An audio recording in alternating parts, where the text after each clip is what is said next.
Warm greetings and welcome to Metaphysical Awakenings with Barbara and Eric. Today is another very exciting episode, continuing on our one from last week, and this one is entitled Disclosure, Countdown to the Absolute Truth. Ooh, gives me goosebumps saying that. Gives me more than goosebumps. I've got so much anxiety in my stomach, it's crazy. The countdown to the absolute truth. What in the world does that mean? Well, we've been going along de-doot on a certain way of life for a very, very long time. And we as a group of human beings, apparently we are way behind. And we have lots of new information that's being poured on our heads for us to discern. Now, having said that, as a medium and as a Celtic seer, especially going back through the Celtic tradition, I can access my ancient people, a myriad of ancestors, and I can see what is truth and I can feel what is not truth. And that has been really coming at me lately, like you can't believe, like up at night. And it has to do with, honestly, what Dr. Stephen Greer started this several years ago, 2001, I believe, and has been talking about disclosure. What is disclosure? Well, revealing what has not been revealed yet. And the truth of what yes. is to come. I have been following him for many years, and what he says resonates so strongly in every cell of my body that I have been following him to see what's going to happen next. I've been led to a forensic geologist by the name of Scott Wolter. We talked about him last week, and he has now had 2 podcasts with Aubrey Marcus, who is a native Lakota man, and he is another one all about finding people to tell us the truth of what's going on rather than what the powers that be would feed us to keep us all in our box and walking forward like little toy soldiers. Right. Well, they've been talking about how more and more these UAPs have been appearing in the sky and coming out of the water. So many people who are seers and mediums and such have been in contact with them through their telepathy. And that's a little down the road a little bit. Let me write myself a note here about telepathy. But through all of this, I don't believe, I know, I have that knowing that something big is about to emerge. Huge. Wow. Okay. I believe, and this is me, take it or leave it. Okay, it's really okay. If you don't want to believe me, that's perfectly fine. But I believe that the beings that we've been seeing are both extraterrestrial or from other planets, but moreover, I think they're interdimensionals and they're higher versions of us. I believe they are coming back from the other dimensions to help push us forward on this planet to catch up with what we've not been able to do because of the thumbs of the rich who've been manipulating the whole planet through politics, communication, television, Hollywood, and all of that. But the other side of this, Eric, and it's the side that just infuriates me to absolute death, and death is the proper word here. Those who report seeing, hearing, feeling, knowing are winding up gone, dead, untraceable. What happened to? Where'd they go? Have you ever heard from? What was that show in the 90s? It came on late at night. It was a radio show, and people would call in with certain things. Someone with George Norrie and George. He's, you know what? He works in Las Vegas, actually, still. And he works on a television show there. George, Norrie. No, that's on Gaia. Oh, okay. George Norrie is another presenter of the people who have awarenesses and knowings of what's coming. And it's been falling out all over on YouTube. You can find him. George Norrie. He has got the best of the best, because they just go bleh. And they don't care what you believe or what you don't believe, because all of this stuff backing them up. Yeah, but you know what radio show I was talking about. I believe I do. Okay. Either way, people would call in and share different experiences as far as what they saw, or even things as far as being abducted, or share stories of people following them and trying to get rid of them and get rid of the truth. And right. So by disclosing information that was not supposed to be disclosed, you can get a lot of trouble. And a lot of times people in the military, they get top clearances, and whenever they have that they can't say anything about that otherwise. Non-disclosures that they've signed.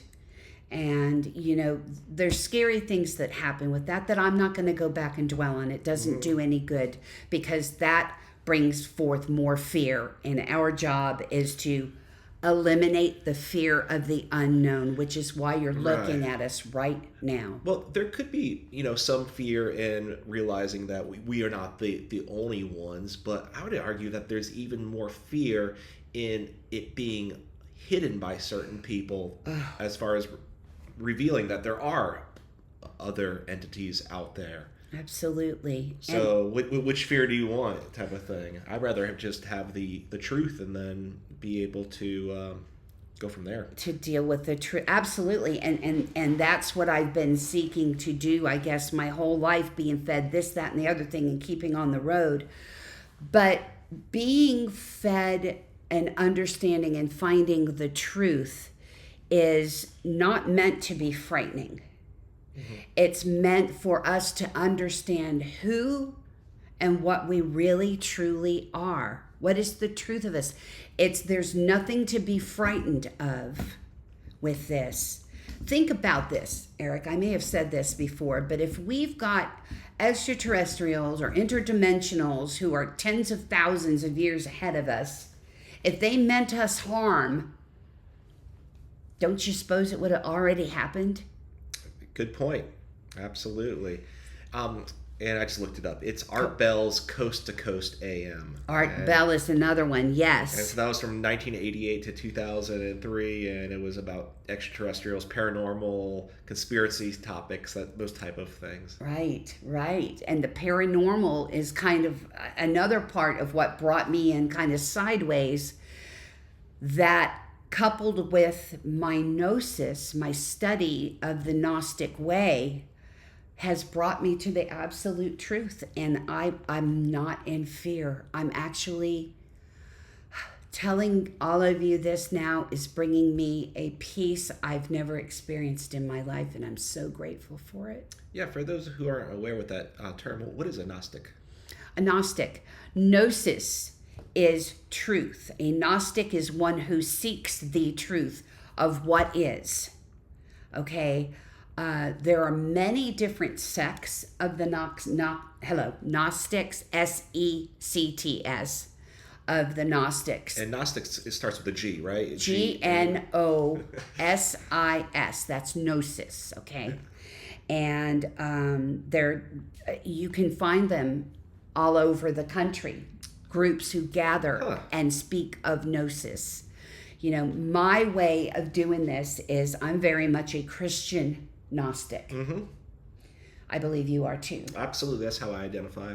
Our way in is through the power and the honor and the love of Jesus the Christ, the one who showed us the way to the true Father. And he's been this, he's been that, he's been all kinds of things. And oh boy, here comes another one, brother. Okay, we might as well just go ahead and turn the page. You ready?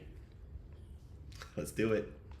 So, with the latest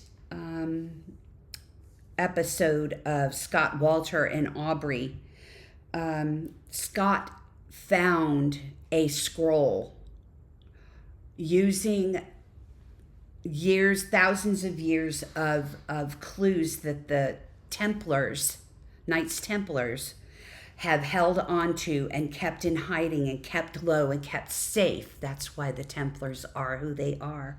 They keep the truth safe. They were able to find a scroll. It's a copy of what was written in Yeshua, Jesus's own hand. Remarkable. What that was, they uncovered it in the episode yesterday that I've only watched once, because I watch these things 5 and 6 times to get the most out of it. There was a cipher, and after they found the scroll, these Knights Templar gathered in a room for 2.5 days and discovered the cipher through the information once again the Templars had. Mm-hmm. And there is a lot to tell you guys. There is so much truth about to happen. I implore you to be calm and just listen. Do not allow fear to overtake you because it's something new. Don't fear the unknown. I'm going to say this right now and we'll move on. Okay. Regardless of what is said or done, who made us? Almighty God. Right. And God made every single other thing in this universe. Mm-hmm. So I believe in that one God, the power and the knowing of God.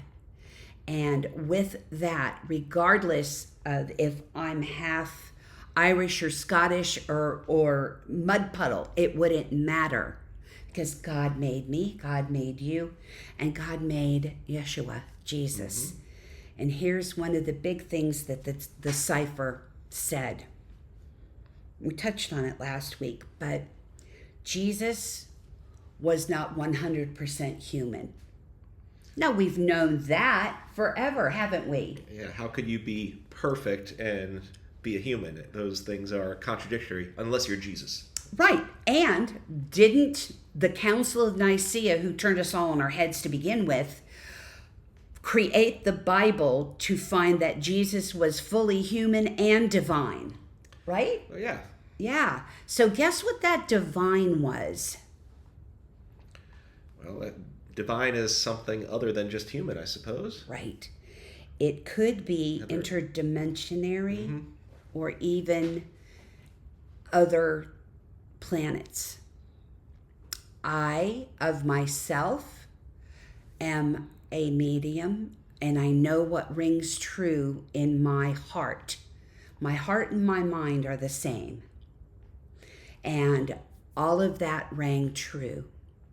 The part where Jesus was crucified, yes, dead and buried, and the stone was in front of his cousin's tomb for 3 days. In the cipher, you guys have to watch this itself. It says, I was, the spear hit me in the intestine, not in the lung. It did not kill me.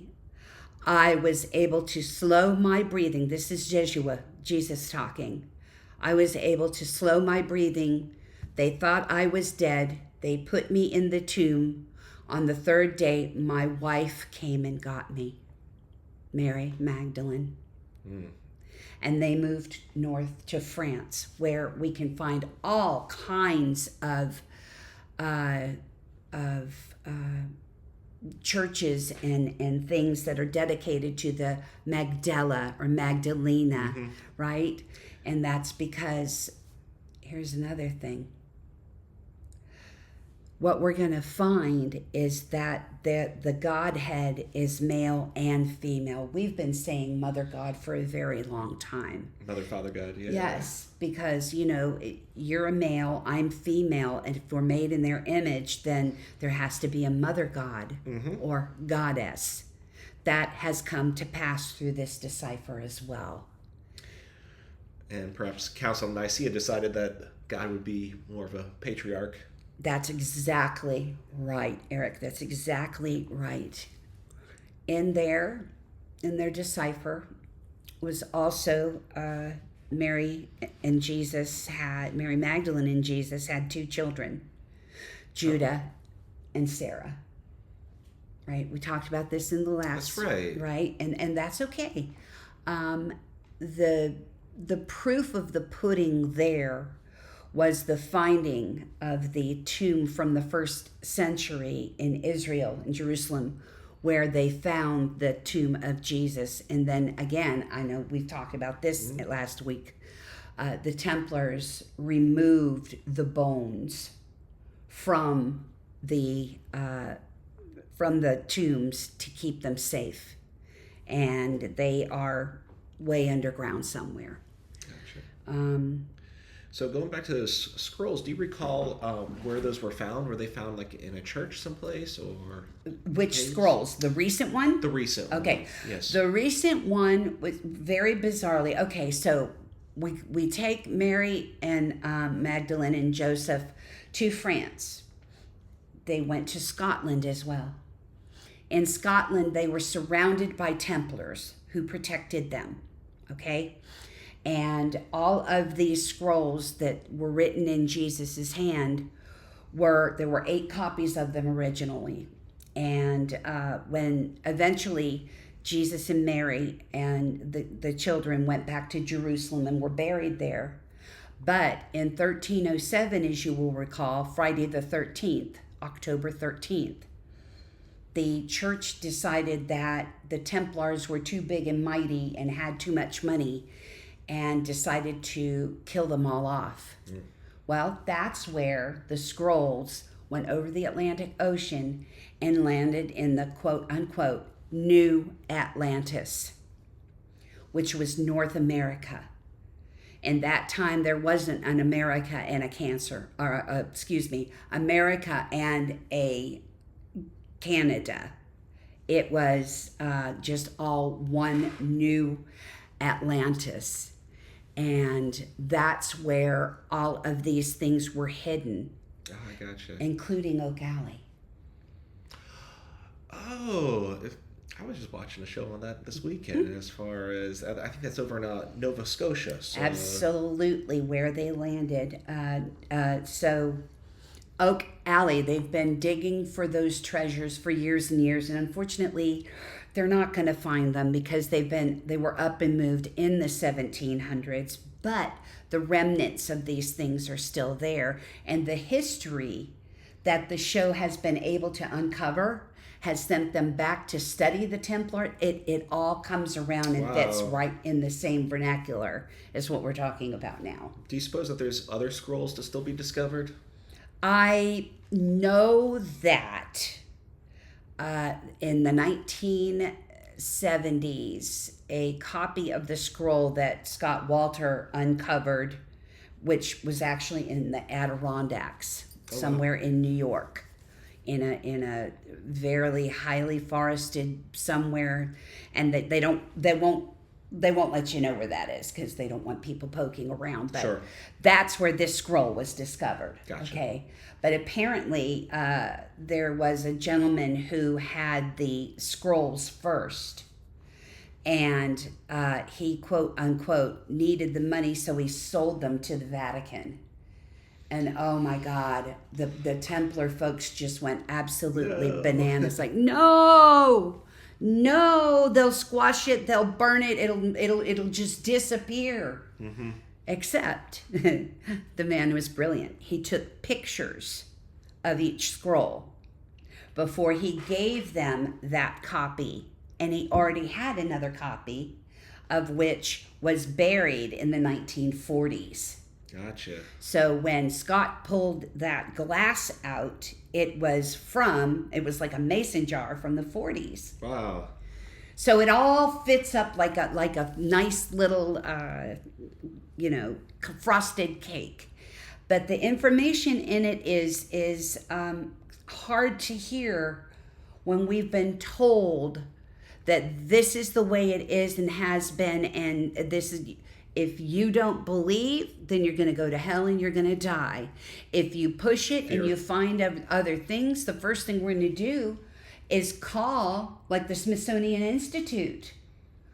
All of these giants that have been discovered all over America have gone to the Smithsonian government, and they're gone. We don't know where they are. They've disappeared. All these things that prove the vernacular of what has come to pass now is just disappeared. What about all of the people who knew of these secrets and kept the secret? We talked about last week how they came into Canada, Nova Scotia area, and this was in 1300s, okay? And they came across the native peoples, the first people, the Algonquins. And the Algonquins and the Templars became brothers. They had their own handshake. They had their own rituals, which to this day, both still do the same rituals. Wow. If you watched a Templar, which we couldn't do that but if we watched a Native American ceremony, it's one and the same. So the Algonquins had the information, and they hid all of these things that came over on these boats to begin with, and said, my brothers, if this is important to you, it is important to us. They weren't interested in the silver and the gold and all of that. So all of this stuff was buried, and as time went on, a lot of it got dug up through people keeping records of where it was. The maps that they find on Oak Alley, they are real, people. They are real. People just got there before, Rick and Marty Lagina, which is a shame because that's such a great show. But go ahead and ask a question. Yeah, I was wondering what else was found in that scroll? Nothing.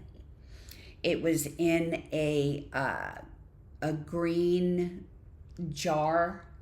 Or what else did the scroll say? Oh God. That's okay. That's a whole episode. But going back to Jesus in the resurrection, and that he healed himself in the tomb, being extraterrestrial.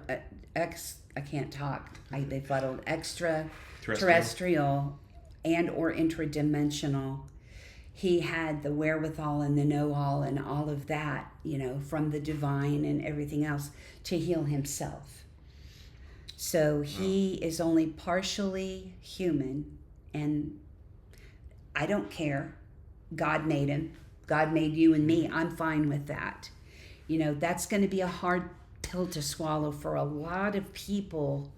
And God made him to be a way shower for us. So earlier you were talking about how there might be other entities that are of other dimensions that are here to assist us along our way. Right. From what I understand, as far as reading the book of Ra, they're limited in what they can share with us because can't break free will. And also there's the law of confusion. If you try to state something that you're not ready to know yet or haven't learned yourself, it breaks that law there. Correct. So there's only so much that Ra could share with the people that were channeling with that, and a lot of times queries or questions had to be restated because Ra would basically say, I can't really say it that way, but if you want to rephrase your question a different way, I can do it that way.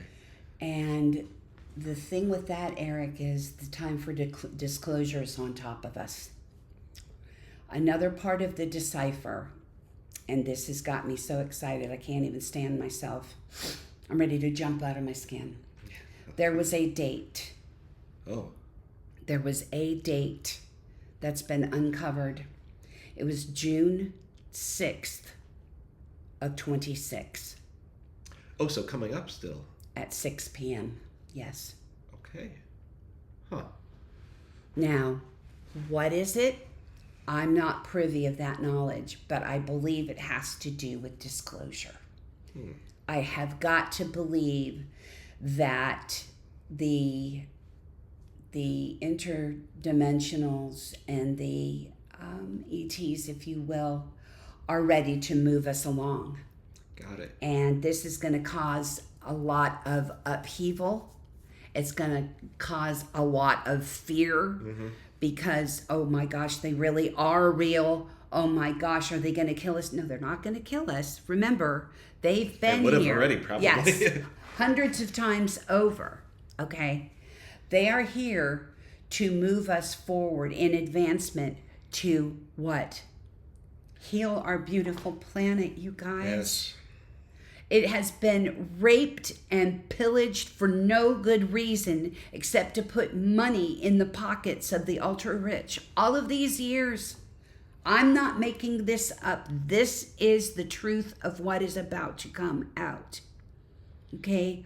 We have been manipulated and we've been lied to. And if we dare ask a question, we're ostracized, we're outcast, and we are sometimes eliminated. Going back to the idea that the aliens would wipe us out, I think they've already realized that we do a good enough job wiping each other out. So they don't even need to step in. They probably, who knows what they think of us. That we're probably barbaric or maybe just lost or... Behind. We're behind. Behind, yeah. Because of the greed. And they are, if the intradimensionals, this is my understanding now, the intradimensionals are us. Thousands of years ahead. And if we are going to ruin the earth, they will never come to be. We have got to heal this beautiful earth screaming out to us. Oh my gosh, Eric, even, there you go, back to our song. Let me be that friend. This planet needs us more than ever. I spoke that in the middle of a song that didn't have anything to do with that. But I spoke it anyway because this was coming. This was coming. And why am I telling you guys all this? Why? Because the fear of the unknown is going to be so prevalent. There has to be some people who are calm and steady and know that this too has come so that we can just move forward. Look, Tesla had it right with the free energy, the great big thing that he built. I forgot what that was called. It began with a W. That great big, anyway, he proved that the earth has the energy to fund the whole earth through power, electricity coming through our homes, our vehicles, our everything. But you know what? That couldn't be monetized. So it had to be stomped out. Any blueprints that came forth that used this kind of energy, they would go to the designer or the finder and say, all right, well, we're going to buy this blueprint for you, this patent, for millions of dollars. So they go off into the sunset with their millions of dollars from the government, and everything's torn up and it goes away and it never comes to pass. Again and again and again. You can tune in. Because free would destroy the wealth that people are capitalizing on. No need for gas. No need for oil. Sounds beautiful to me. Well, Mother Earth seems to have a way of kind of purging itself whenever it needs to throughout the years. And I've been thinking a lot that humans, as far as Homo sapiens, we've been around for about 300,000 years. A long time in our current way.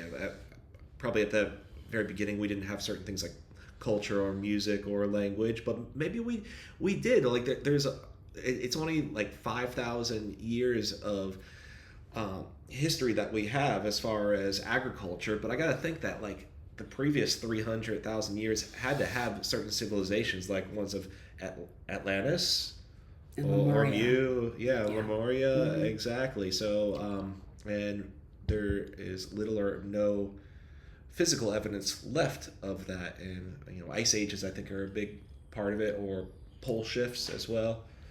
There's interesting proof of it. Yeah. And if you are a studier of maps that go back to 1500, which is, about when they were beginning to map out the continents in there, you're going to find that Atlantis was there, because these are copies of copies of copies, okay? Mm-hmm. Atlantis was there, Lemuria was there, and interestingly, Antarctica was a beautiful tropical wonderland. And I just got download, and I don't have any, I just got this, you guys. But I don't think that Antarctica was covered in all of that freezing cold for thousands of years. I think it's only been hundreds of years that it was brought on by an ET species so that they could hide underneath it. Mm-hmm. And Colonel Byrd was his name. That's right. When he was able to see that, of course, he had a lot of respect now, but they looked at him like he was a stark raving lunatic too. But it was the truth. And there's even theories of inner Earth, that at the poles that there's an opening, or that leads to the inner part of it. Mm-hmm. I don't know. I haven't been down the chute, but the interesting part of that was I was looking at these old maps, and when I saw Antarctica, I went to bed that night and I dreamed that it wasn't until, maybe the 1600s, something like that Antarctica was frozen over. I don't know. I'm bad with dates. No, I'm not. Okay. Yeah. Well, anyway, I don't know the specific date. I'm sorry. I'm not supposed to doubt myself. Blah, blah. Good job catching yourself. Yeah. Well, that's somebody else catching me and getting after me. But anyhow, there's so much to be known. Mm-hmm. And there's so much coming of the disclosure. I want you to put a gold star by June 6th, 26th at 6 p.m. Now, they're trying to decide which version of 6 p.m. is this going to be. Eastern, I see. all of that, They think that it's going to be Jerusalem time, which makes sense. Got it. So just don't be freaked out if something happens. Don't be freaked out at all. This is the earth righting herself, making things right, and allowing human beings to move on their path without greedy, nasty people treating us like slaves to make more money for them. I've always been doubtful of exact dates, just because every time that there's a prediction, 99% of the time it goes not right, but I'm open to that idea. If that's what material was saying, then I really do not know. Yeah. I do not know, but I am wide open to it, and I really believe it is about disclosure. Yeah, and so even though skeptical, I'm gonna be open to it, and I'm not gonna come into it with a place of fear. Whereas I feel like a lot of times people who have doomsday prophecies or just prophecies of any sort of date, there's a lot of fear surrounding that. So get rid of it. Get rid of it. I know that God has planted people around the world to help de-escalate the fear, because you know why? We have the power. We have the light. mm-hmm. Collectively, we can move all the nonsense off and start the rest of our happily ever after. I feel like the government, to a certain extent, has kind of subtly put things out there, like as far as different unidentified objects, They've had saying that we are unable to determine what it is. So they're not coming out and saying, oh, this is definitely extraterrestrials. They're just, at least, instead of what they would do is say, oh, this was just some sort of like weather balloon or some sort of testing that we were doing here. They're just acknowledging we don't know what it is. So it's kind of like a soft reveal of truth. Kind of, but they're still lies. They're still lying. They're not giving you everything. They're treating us like we're stupid or we're immature and we can't handle it. We can handle it, y'all. All of us. We collectively can just say, thank you. We love God enough to trust that this is happening at God's hand. Yep.